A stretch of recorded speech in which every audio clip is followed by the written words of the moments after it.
नाजरीन, इस वीडियो को लाइक करें, चैनल को सब्सक्राइब करें और बेल आइकॉन को दबाएं ताकि हमारी तमाम वीडियोस आपको मिलती रहें। ब्लैक को दबा दें।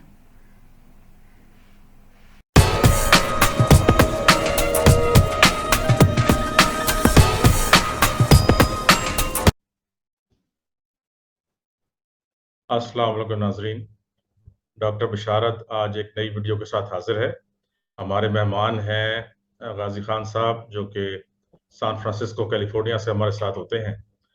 आज एक नए टॉपिक के साथ हम लोग आपके साथ हैं और वो टॉपिक बड़ा ही इम्पोर्टेंट है और वो है पुलिस रिफॉर्म्स। पुलिस ऐसा ऐसा एक ऐसा महकमा है जिसमें कि बहुत ज़्यादा रिफॉर्म्स की ज़रूरत है। और आप देखते हैं कि मुल्क में कानून की क्या हालत है, लाकानूनियत की क्या हालत है, लॉ एंड ऑर्डर की क्या सिचुएशन है। जगह जगह क्राइम्स होते हैं। स्पेशली अगर आप कराची को देखें तो बहुत ज़्यादा स्ट्रीट क्राइम्स हैं। इवन के इस्लामाबाद रावलपिंडी में स्ट्रीट क्राइम्स शुरू हो गए हैं। लाहौर जैसे शहर में डिफेंस में ऐसी ऐसी वारदातें हो रही हैं कि एक खातून जो है मल्टीनेशनल कंपनी से निकलती है और अपनी गाड़ी में बैठती है, तो साथ ही दो आदमी उसके साथ बैठ जाते हैं और वो गाड़ी में उसको अगवा करके ले जाते हैं। 2 घंटे सड़कों पर फिराते हैं और उसके बाद उसको उतार कर उसकी गाड़ी ले जाते हैं। इस तरह की कई वारदातें और भी सुनाई हुई हैं। पुलिस ने बहुत जो है चापलूदस्ती दिखाई है, जिसे कहते हैं कि बहुत ही जो है उसने अच्छा काम किया है। फौरी तौर पर उस गैंग को जो है पकड़ लिया है। इसी तरीके से जो है और दूसरे शहरों में लॉ एंड ऑर्डर की सिचुएशन जो है वो खराब है। तो कैसे पुलिस में रिफॉर्म्स होने चाहिए, क्या क्या रिफॉर्म्स होने चाहिए और इनसे क्या फर्क पड़ सकता है, किस तरीके से हमारी पुलिस को जो है एक मॉडल पुलिस फोर्स बनाया जा सकता है। देखें, अगर पॉलिटिकल विल हो तो जैसे कि मोटरवे पुलिस बनाई गई है, जिसके ऊपर किसी किस्म का कोई भी रिश्वत का इल्ज़ाम नहीं आता। उनके ऊपर और कोई नाअहली का इल्ज़ाम नहीं आ सकता। बड़ी मुस्तैदी से काम करते हैं, रिश्वत नहीं लेते। वो एक पुलिस फोर्स खड़ी की गई है। इसी तरीके से बाकी पाकिस्तान की जो पुलिस फोर्स है उसको भी बहुत बेहतर किया जा सकता है। कैसे किया जा सकता है, आइए गाजी खान साहब से सुनते हैं। Over to you sir. Thank you doctor Bisharat. Uh, आज से तकरीबन 15 साल पहले 2007 में I was invited to Pakistan to fix the system. जो भी एक नया महकमा बना था, प्रोसिक्यूशन डिपार्टमेंट, उसके लिए मुझे बुलाया गया था और रिक्वेस्ट की गई थी कि मैं एक सिस्टम बना दूं जिस तरीके से हम प्रोसिक्यूशन का निज़ाम जो है ये प्रोविंस ऑफ पंजाब में चलाना चाह रहे हैं।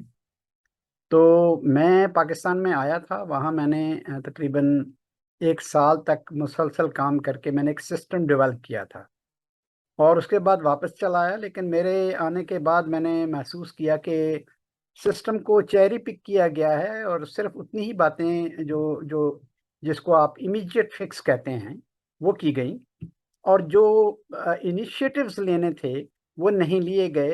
हालांकि वो उसका नतीजा ये होना था कि पुलिस फोर्स, एक तो उनकी इस्लाह हो जाती, दूसरा पब्लिक में उनका जो इमेज है ये सॉफ्टवेयर इमेज बन जाता, जो बनना बहुत ज़रूरी है। अदरवाइज लोग पुलिस पे ट्रस्ट नहीं करते हैं और उनके मतलब रेपुटेशन अच्छी नहीं है। हालांकि पुलिस डिपार्टमेंट के अंदर बहुत बहुत अच्छे और ईमानदार लोग भी हैं, लेकिन प्रॉब्लम ये होती है कि जो एक नेगेटिव बात होती है वो सारे सिस्टम को ऊपर छा जाती है। इसको सिस्टम को ठीक करने के लिए हमारे पास बहुत सारा उम्दा सोल्यूशन ऑलरेडी यहाँ अमेरिका में मौजूद है, जो हम पाकिस्तान में भी लागू कर सकते हैं।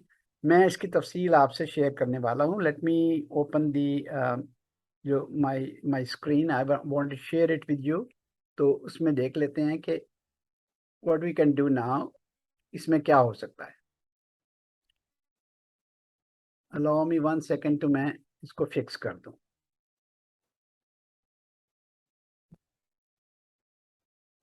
ये 2007 में मैंने ये सिस्टम जो था ये डेवलप किया था। इस स्क्रीन को मैं और थोड़ा सा ऊपर कर दूं, ठीक हो गया, दैट्स फाइन।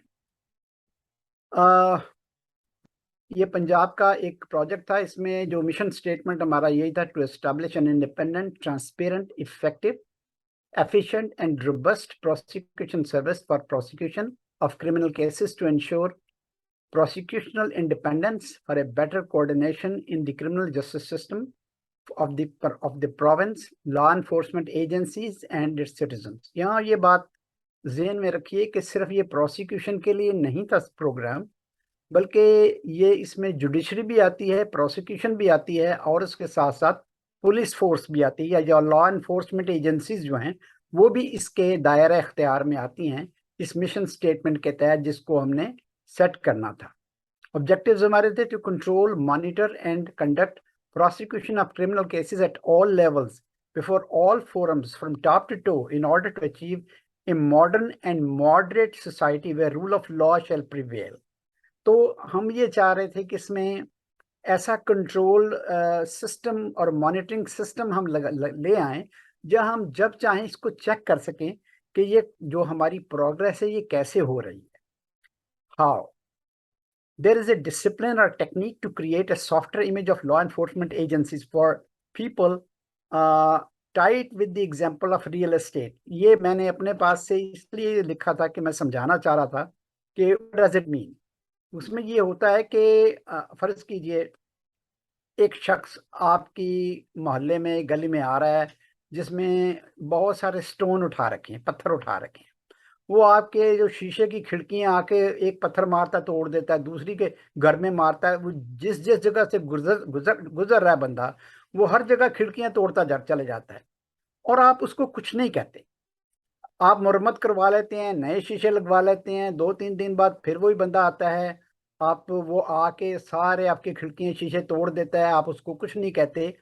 क्वेश्चन ये है कि उसने खिड़कियां आपकी कैसे तोड़ी और रियल एस्टेट को नुकसान कैसे पहुंचाया।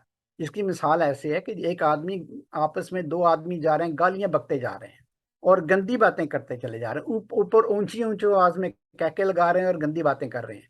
क्या होगा कि आपकी रियल एस्टेट वैल्यू उस जगह की गिर जाएगी, वहां कोई नहीं आएगा, क्योंकि कोशिश करेंगे लोग किसी अपने बाल बच्चों को, अपनी फैमिलीज को किसी ऐसी जगह पर ले जाएं जिसमें 4 दीवारी हो, जहां उनका तहफ़्फ़ुज़ हो सके, यहाँ ऐसे लोग अंदर ना आए जो डिजायरेबल ना हो या जिनकी वजह से आपके बच्चों की परवरिश पे असर ना पड़ता हो।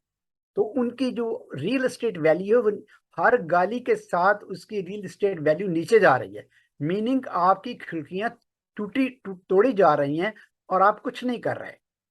अच्छा, ये एक इसलिए मिसाल दी है कि अगर आप इसको खूबसूरती से बयान करते हैं, किसी भी मसले को टाई अप कर देते हैं विद इकोनॉमिक इंटरेस्ट, तो फिर लोगों की समझ में बात आती है कि भाई ये हो क्या रहा है। Otherwise people they just shut there years, कहते हैं जो भी हो रहा है ठीक हो रहा है, हमें इसमें इंटरफियर करने की, स्टेटस को में इंटरफियर करने की जरूरत ही नहीं है। लेकिन जब उनको पता कि हमारी जाती अपना नुकसान हमारे घर का हो रहा है, तब वो आंखें खोलते हैं, कहते हैं नहीं नहीं इसमें तो हमें कुछ, we have to do something about it. उसमें and for the force people the force portray as it is as on their side if they are the victim. अगर पुलिस को, फोर्स को हम माचो मैन के तौर पर हम बताएंगे कि ये बड़ी माचो फोर्स है, बड़ी जालिम फोर्स है, बड़ी सख्त है, तो वो लोगों के दरमियान उनका इमेज जो है ये अच्छा नहीं बैठेगा। उसका तरीका ये है कि लोगों के दरमियान का इमेज ये होना चाहिए, they are on our side, they are on the side of the victim. तो ये चीजें जो हैं इस पे कोई तवज्जो नहीं दी गई, जिसकी वजह से पुलिस बदनाम हो रही है। अब ये जो current law and order assessment है, ये it's like taking inventory after taking over A business. जब भी आपको कारोबार खरीदते हैं तो सबसे पहला काम आपने ये करना होता है कि भाई इन्वेंटरी लेते हो कि व्हाट आर आवर रिसोर्सेज, हमारे हाथ में क्या है। This country came into being in the name of Islam, where we shall have peace and liberty as guaranteed by the Islamic principles of liberty, equity, and access to justice for all. ये हर बात जानता है कि पाकिस्तान का मतलब क्या, ला इलाहा इल्लल्लाह, ये उसी का तर्जमा है। This new service is being deployed to undo the harm and to kickstart to mitigate damage by assessing the crime statistical situation, country's crime clock, and ask ourselves some very tough questions. अब ये है कि हर मुल्क के पास police के पास एक crime clock होता है। हमारे पास टाइम क्लॉक होता है, उनके पास क्राइम क्लॉक होता है कि 1 सेकंड में, 1 मिनट या 1 घंटे के अंदर कितने क्राइम हुए, कहाँ कहाँ हुए, किस किस काइंड के हुए। ये हमें एक स्टार्टिंग पोजीशन देता है जहां से हम उसको देख सकते हैं कि हमने जो हमारे रिसोर्सेज हैं उसके मुताबिक हमारी करंट सिचुएशन क्या है और हमने कौन से माइलस्टोन सेट करने हैं। और उसके लिए हमें सबसे पहले अपने आप से कुछ चंद सवालात पूछने होते हैं, ये ज़रूरी हैं ताकि हम वहाँ से स्टार्ट ले सकें। ये हैं, 4 सवाल हैं। Can we walk freely on our roads at night with our families without any fear? ये अभी डॉक्टर बिशारत साहब, जैसे आपने अभी फरमाया कि भाई सड़क पे औरत का अगवा हो गया गाड़ी की को लेके, तो ये सवाल, पहला सवाल उसी के मुताल्लिक है। Can we walk freely on our roads at night with our families? Number 2, can we enjoy real freedom and sleep peacefully in our open rooftops like good old times without fear of being robbed? पहले गांव में, शहरों में लोग छतों पे पंखा लगा के ऊपर छतों के टॉप पे सोते थे आराम के साथ और उनको कोई खतरा नहीं होता था। तो क्या अब भी वही सिचुएशन है या सिचुएशन तब्दील हो चुकी है? तीसरा सवाल है, can we drive our car, mobile, bike और scooter in our cities without the fear of being robbed? ये भी वो आपको जो पहले वाला आपने सवाल किया था या क्वेश्चन उठाया था, ये उसी के जवाब में है। क्या अब भी सिचुएशन ऐसी है कि हम without fear of being robbed हम अपनी गाड़ी लेके बाहर जा सकते हैं? और चौथा सवाल है, are we enjoying the same freedom as we use in other civilised countries?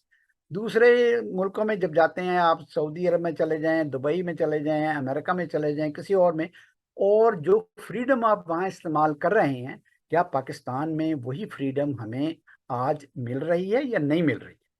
ये 4 क्वेश्चन अगर हम आपने आपको पूछते हैं, तो अगर हमें इसमें सिचुएशन में ये नजर आता है कि भाई ये सवाल हमारे लिए, हमें ऐसा हम नहीं कर सकते हैं, then there is some sort of problem जिसको हमें एड्रेस करना है। अब इसमें देखते हैं कि क्राइम फैक्टर्स जो हैं, ये क्राइम क्यों हो रहा है भाई? सोशल इम्बैलेंस, ये पहली वजह है। सोसाइटी में बैलेंस नहीं है, मिडिल क्लास गायब हो रही है, गरीब आदमी गरीब तर हो रहा है, अमीर अमीर से तर हो रहा है। तो ये इम्बैलेंस है, ये बैलेंस सोसाइटी नहीं है। दूसरा है इनसिक्योरिटी ऑफ फ्यूचर। जितनी रिश्वत ली जाती है उसकी वजह इनसिक्योरिटी होती है। यहाँ हमारे जो वेस्टर्न कंट्रीज में, खासतौर पर जहाँ अमेरिका में रह रहा हूँ, यहाँ लोगों को सोशल सिक्योरिटी होती है, सारी उम्र काम किया होता है, जब बुढ़ापा आता है तो उनको सोशल सिक्योरिटी मिलती है। अगर गरीब हैं तो फूड स्टैम्प्स मिल जाती हैं और उनको बहुत सारे मेडिकल बेनिफिट्स मिलते हैं, तो उनका फ्यूचर सिक्योर है। इनसिक्योरिटी नहीं, उनको पैसा जमा करने की जरूरत नहीं रहती। उनको पता है कि स्टेट उनकी जो है वो टेक केयर कर लेगी उनकी जरूरतों के लिए, लिहाजा उनको अपनी सिक्योरिटी के लिए पैसा इकट्ठा करने की जरूरत नहीं रहती। जैसे कि अरब मुल्कों में देखें, हम पाकिस्तान में देखें या दूसरे कंट्रीज में देखें, तो वहाँ इनसिक्योरिटी ऑफ फ्यूचर है। तीसरा है massive migration trend from villages to cities. आप देख लें कि पहले ये सारा एग्रेरियन हमारा जो कल्चर था, गांव जो 80% थे जो सुकड़ के अब जो हैं वो तकरीबन 40%, जो यानी अब जो सिटीज हैं वो 80% पॉपुलेशन जो थी वो थी गांव की और 20% शहर थे। अब जो है ये रेशो बदल के 60-40 हो गई है। तो ये जो है अब ज्यादातर लोग जो हैं वो विलेजेस से उठ के, यानी वहां से जो 80% थे वहां से गांव से उठ के लोग जो शहरों में चले गए हैं, तो वहां वो 60% गांव रह गए हैं। तो ये माइग्रेशन ट्रेंड जो है, ये एक तो जो मेगा सिटीज हैं उनके लिए और प्रॉब्लम्स क्रिएट कर रहा है, उनके पास कैपेसिटी नहीं है। दूसरा, हमारा जो एग्रीकल्चर सेक्टर है ये बुरी तरह मुतासर हो रहा है। ये क्राइम की एक बहुत बड़ी वजह है कि लोग देहात से शहरों की तरफ माइग्रेशन करने पर मजबूर होते हैं जॉब्स की और बेहतर जिंदगी की तलाश में, क्योंकि हम गांव की सतह पर उनको वो फैसिलिटीज प्रोवाइड नहीं कर पाए। ये हमारी जो फेलियर है हमारी जो प्लानिंग का। इंक्रीज इन पॉपुलेशन, ये एक बड़ी वजह है क्राइम्स की। ज्यादा लोग इकट्ठे हो जाते हैं, गैंग्स बन जाते हैं, प्रॉब्लम्स होती है। और उनको जो उनकी जो रोजी रोटी का अगर उतना प्रॉपर बंदोबस्त ना हो तो ये पॉपुलेशन जो बड़ी है ये प्रॉब्लम्स क्रिएट करेगी टुवर्ड्स क्राइम। अनएम्प्लॉयमेंट ये एक बहुत बड़ी वजह है। जो पढ़ा लिखा आदमी है वो अगर जब कमाई नहीं कर सकता तो उसके पास ऑप्शन यही रह जाती है, या तो खुदकुशी कर ले या फिर क्राइम पे आ जाए।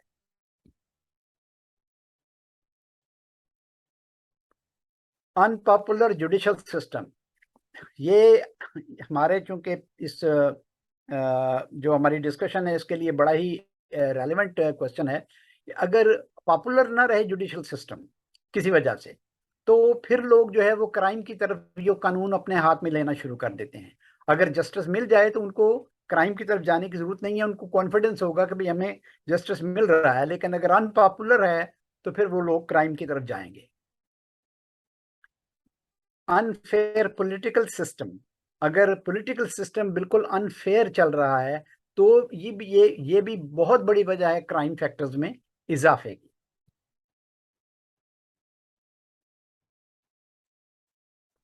Uncontrolled explosion of media and information technology, अगर इसमें कोई कोई इनका कोड ऑफ एथिक्स नहीं है, हर बंदा जो चाहे जो मर्जी लगा दे, इंफॉर्मेशन लगा दे मीडिया पे, और उसके कोई एथिकल रूल्स आपस में उन्होंने ना तय किए हुए, मुल्क दुश्मनी की बात अगर हो रही है और अपने आप को गालियां देनी है, दुनिया में अपने आप को बदनाम करके अपने नंबर बढ़ाने हैं, तो इस तरीके से जो जो uncontrolled explosion of media and information technology ये भी क्राइम फैक्टर में इजाफे का बायस बनता है जब तक इसका कोड ऑफ एथिक्स आप सेट नहीं कर लेते।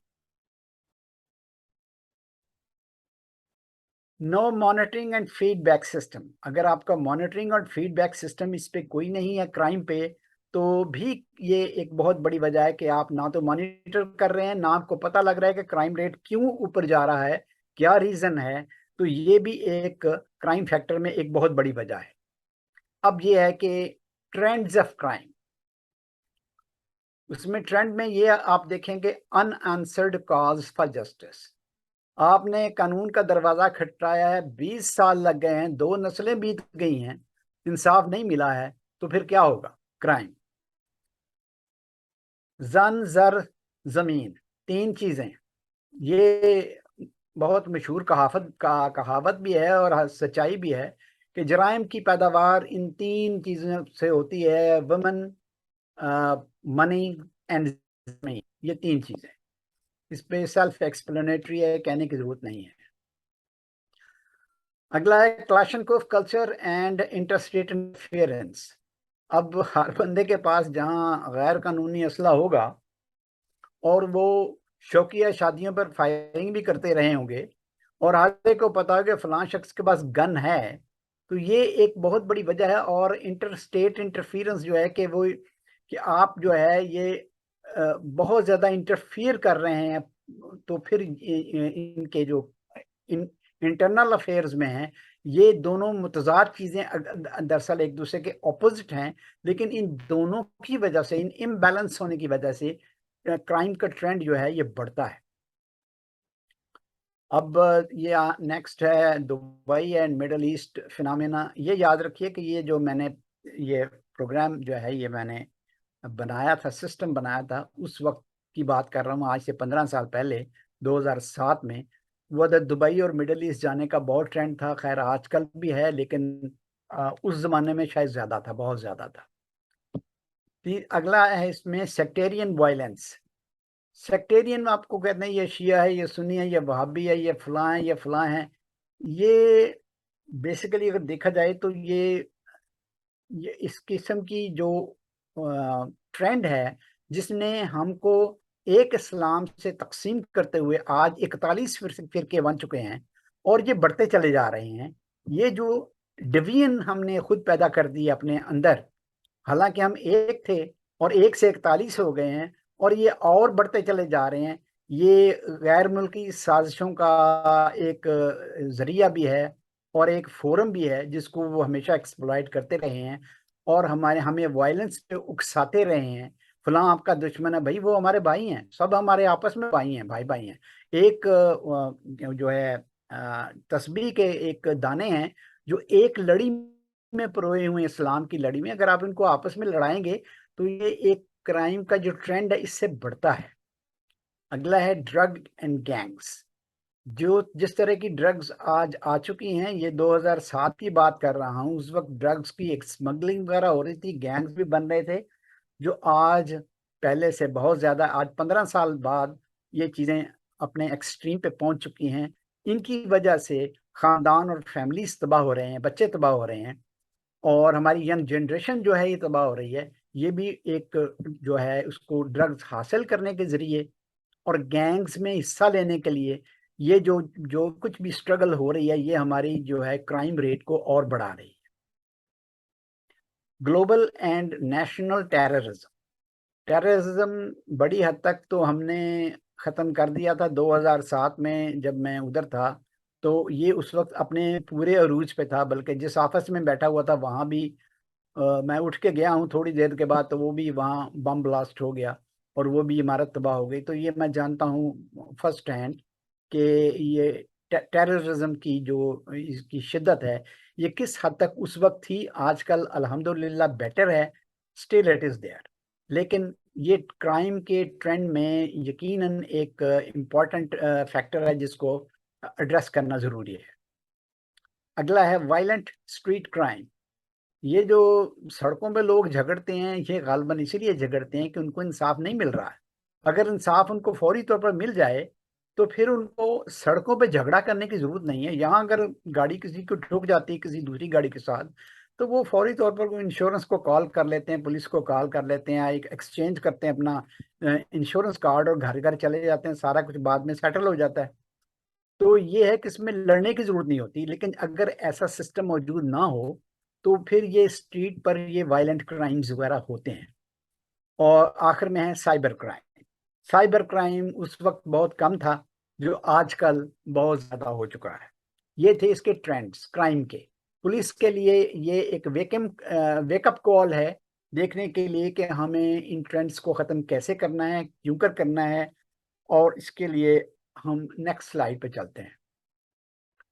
अब देखते हैं हमने करंट सिनेरियो, इसलिए हमें ज़रूरी है कि हमने to set milestone and monitor progress we must know what is in our inventory in terms of resources including issues to be addressed.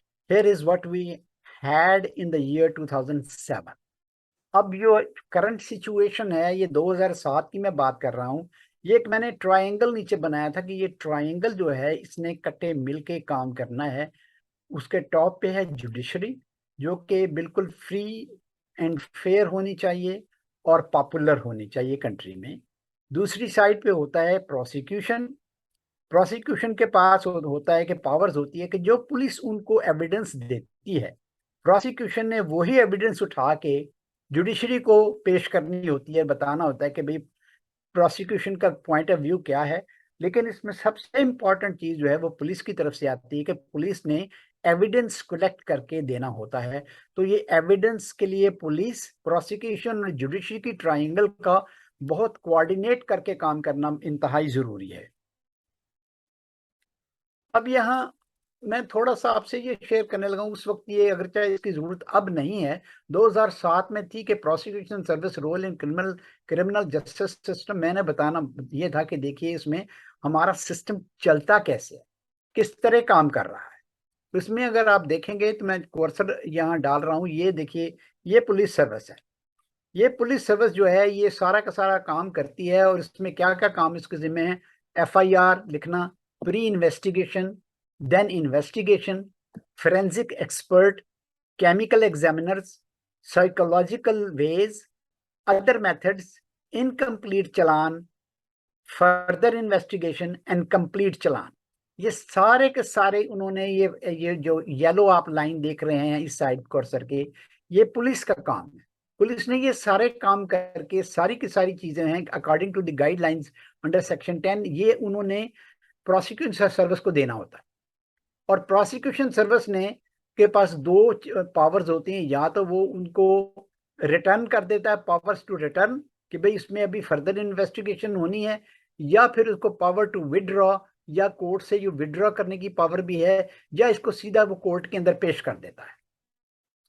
अब ये कोर्ट के अंदर पेश हो जाता है तो कोर्ट के पास दो ही फैसले हैं। अगर बंदा बेगुनाह है तो उसको पब्लिक पूल में वापस भेज देते हैं कि भाई जरूरत नहीं है, ठीक है, बंदा बेगुनाह है। और अगर वो गुनाहगार है तो उसके लिए है करेक्शनल फैसिलिटी यानी जेल, mental institution, rehabilitation facility, community service और ऑन पैरोल। इन चीजों पर ये इनके पास ऑप्शन है क्रिमिनल कोर्ट के पास। इनके इनके पास इतनी ही पावर्स हैं। और उसके बाद जब बंदा इधर से फारिग होता है तो वो दोबारा से जब अपनी सजा पूरी कर लेता है तो पब्लिक पूल में वापस चला आता है। अच्छा, गाजी साहब, बहुत ही अच्छी जा रही है आपकी प्रेजेंटेशन। मुझे जरा सा ख्याल है कि आपने जो करेक्शनल फैसिलिटी लिखा हुआ है, कितना अच्छा लफ्ज है। हमारे मुल्क में जो जेल्स हैं, वहां पर जब एक क्रिमिनल जाता है, अगर वो उसने कोई छोटा मोटा जुर्म किया हो, जब वहां से निकलता है सजा काट कर, तो वो बहुत बड़ा मुजरिम बन चुका होता है। तो ये हमारे जो जेल्स हैं, they are actually not correctional services facilities. तो ये इस पे जरा रोशनी डालेंगे, करेक्शनल फैसिलिटी में क्या क्या वो किस तरीके से उनका जो है ना, साइकोलॉजिकली, मेंटली, उनको फिजिकली किस तरीके से वो ट्रीट करते हैं कि वो जो है क्राइम को छोड़कर एक अच्छी जिंदगी गुजारें। ये देखिए, इसमें यही है कि इसका जैसे कि आपने नाम देखा देखा है कि अमेरिका में इसको जेल नहीं कहते, इसको करेक्शनल फैसिलिटी कहा जाता है। और इसका मकसद सिर्फ यही है कि जो बंदे वहां जाते हैं इस फैसिलिटी के अंदर, उनको हम कैसे एक बाइज्जत शहरी के तौर पर हम प्रेजेंट कर सकते हैं। यहाँ उनको ऑप्शन होती है, लाइब्रेरी होती है, उनके पास वर्किंग फैसिलिटी, वर्कशॉप्स होती हैं। वहाँ लोग जो हैं बहुत सारे जाके वहाँ यहाँ के लोग बहुत इस्लाम कबूल करते हैं। को हमारे काफ़ी सारे मौलाना साहब जो अच्छे आलिम हैं वहाँ जाते हैं, तकरीरें करते हैं। वहाँ बहुत सारे लोग कुरान पाक वहाँ उनसे लेते हैं। वहाँ वो इस्लाम के मतलब सबसे ज़्यादा जो तबलीग का काम है वो करेक्शनल फैसिलिटी के अंदर हमारे उलमा कर रहे हैं इस वक्त अमेरिका में। क्योंकि मकसद उनका ये है कि उनको अच्छा शहरी बनाना है, उनको जो मनी रेस है उसने और मटेरियल वर्ल्ड से बाहर निकालना है। और उनको सिखाना है कि भाई व्हाट आर द वैल्यूज जो आप जो है बाहर निकल के कर सकते हैं। और बहुत सारे लोग वहां से जो निकले हैं वो बड़े बड़े अच्छे आलम और उम्दा मुसलमान बने हैं। एक और सूरत होती है कि आदमी जो है वो मेंटली अनस्टेबल है तो फिर उसको जेल में नहीं रखा जाता, उसको मेंटल इंस्टीट्यूशन में रखा जाता है जहाँ उसका बाकायदा इलाज मुआवजा होता है। नॉर्मली होता ये है कि जो मेंटल इंस्टीट्यूशन में बहुत सारे लोग जाते हैं, थोड़ा सा ये मेडिकल टर्म भी आ जाती है, मैं इसमें आपको बता दूं कि बहुत सारे लोग जो मेंटली अनस्टेबल होते हैं, दे आर उनको डेफिशिएंसी होती है मैग्नीशियम की, कैल्शियम के नहीं। कैल्शियम जो है कंट्रैक्शन पैदा करता है, मैग्नीशियम रिलैक्स करता है मसल्स को। जिनको मिर्गी के दौरे पड़ते हैं उनको आमतौर पर लोग जो हैं वो मैग्नीशियम सॉल्ट पिलाते हैं, पानी पिलाते हैं उसका। तो वो जो है उसके जो उनके मसल जो हैं वो रिलैक्स हो जाते हैं, वो टेंशन में नहीं, हाइपर टेंशन उनको नहीं होता है। और मेंटली वो स्टेबल हो जाते हैं जो बड़े हाइपर लोग होते हैं। तो उनको कम करने के लिए आप उनको जो है वो मैग्नीशियम जो है सॉल्ट जो है वो उनको पिलाया जाता है। और इस तरह का ट्रीटमेंट वहाँ मेंटल फैसिलिटी में होता है जो आहिस्ता आहिस्ता उनको बैक टू नॉर्मल लाने की कोशिश करता है। वहाँ साइकोलॉजी के बड़े बड़े जो माहिरीन हैं वहाँ उनका मुआयना करते रहते हैं, उनका जो स्टेटस है उनको देखते रहते हैं कि कौन जो है किस हद तक वो उसकी मेंटल हालत जो है वो सही है नहीं है, वो किस डिग्री पे है। तो उसको चेक किया जाता है और मॉनिटर किया जाता है। रिहैबिलिटेशन फैसिलिटी में आमतौर पर वो लोग जाते हैं जो काफी शरीफ होते हैं, अच्छे लोग होते हैं, जिनमें अच्छा बनने की सलाहियत होती है। उनको निकाल के रिहैबिलिटेशन फैसिलिटी में डाल दिया जाता है जहां वो रिहैबिलिटेट होके अच्छे इंसान बन के दोबारा सोसाइटी में शामिल हो सके। उसके बाद कुछ लोग ऐसे होते हैं जिनके छोटे जराइम होते हैं, जिनको छोटे जराइम होते हैं आमतौर पर उनको जेल की सजा देने की बजाय या करेक्शनल फैसिलिटी या रिहैब में डालने की बजाय कम्युनिटी सर्विस में डाल देते हैं कि भाई आपने इतने घंटे कम्युनिटी सर्विस का काम करना है। यानी एक ओल्ड होम है जहाँ बूढ़े लोग रहते हैं, तो बूढ़े लोगों के पास उनको टाइम चाहिए, वक्त चाहिए, उनके पास बातें करने को बंदा चाहिए। तो कम्युनिटी सर्विस में ये लोग जाते हैं, उनके पास सर टाइम उनके साथ यूज करते हैं और उनके घंटे लिखे जाते हैं कि आपने कितने घंटे वहाँ उनके साथ गुजारे हैं। और ये घंटे उनको क्रेडिट में मिलते हैं। अदालत ने अगर कहा है कि आपको एक 100 घंटा कम्युनिटी सर्विस का काम करना है तो वो एक 100 घंटा वहाँ पूरा करेंगे, वहाँ के सुपरवाइजर से मिलेंगे, उसको नाम लिखाएंगे और वहाँ कम्युनिटी कम्युनिटी सर्विस का काम करेंगे। उनको शॉपिंग के लिए ले जाएंगे, उनके उनके जो भी कम्युनिटी के सर्विस के छोटे छोटे काम है वो करते रहेंगे, तो ये काम करने के इवज उनकी सजा माफ होती है या कम होती है। तो ये भी एक तरीका है कि अगर वो लोग जो फैसिलिटी करेक्शन जेल में हैं, करेक्शनल फैसिलिटी में हैं, वो कहें कि हमें जनाब आप कम्युनिटी सर्विस का हमें काम करने दें और हमारे घंटे उधर से और हमारा टाइम उधर से कट कर दें जो हमने करेक्शनल फैसिलिटी में गुजारना है। ये भी एक मेथड होता है। और जो लोग अपने घरों को वापस जाना चाहते हैं, जिनका कैरेक्टर अच्छा होता है, जो काफी हद तक सुधर गए होते हैं, उनको पैरोल पर रिहा कर दिया जाता है। वो अभी अगरचे वो सजा में होते हैं लेकिन उनको रिहाई वक्त से पहले मिलती है, मशरूत होती है, लेकिन वो अपने घरों को वापस जाके वो दोबारा पब्लिक पूल में आ जाते हैं। ये थोड़ी सी इसमें इसकी तफसील थी। Let's move to next. इसकी आपको जरूरत नहीं है क्योंकि ये 2007 में मैंने इसको बनाया था कि सुप्रीम कोर्ट में चीफ जस्टिस प्लस 16 जज उनके पास हैं। करंटली एडहॉक 2 जजेस हैं। उस वक्त थे एपलेट शरीयत बेंच में कितने थे, हाई कोर्ट में कितने चीफ जस्टिस के अलावा जज हैं, 49 थे उस वक्त। सिंध में चीफ जस्टिस के अलावा प्लस 27। ये सारी उसकी डिटेल है, इसकी आपको जरूरत इसमें नहीं है। लिहाजा let's move to the next slide.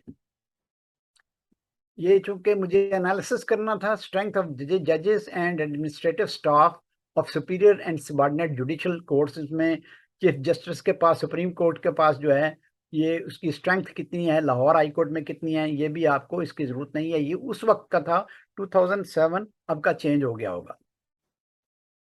Strength of administrative and administrative tribunals में कितने मेंबर्स हैं, don't look into that. Federal में कितने, पंजाब, सिंध, NWFP, उस वक्त NWFP कहा जाता था और 2007 में, तो ये उनकी स्ट्रेंथ है।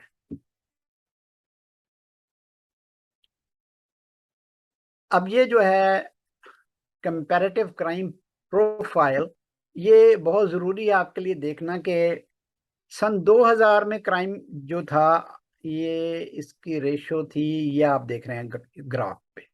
2005 में इतनी हो गई, 2006 में इतनी बढ़ गई।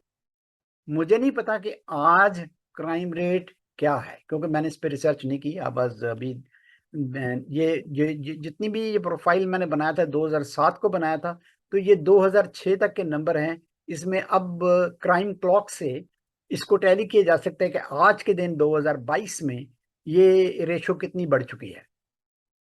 लेकिन ये ट्रेंड हमें, ये एक इंडिकेटर ये हमारे पास है जहाँ 2000 से लेके 2022 तक हम चेक कर सकते हैं कि कितने जराइम हुए और कितनी शरह से ये बढ़े हैं या कम हुए।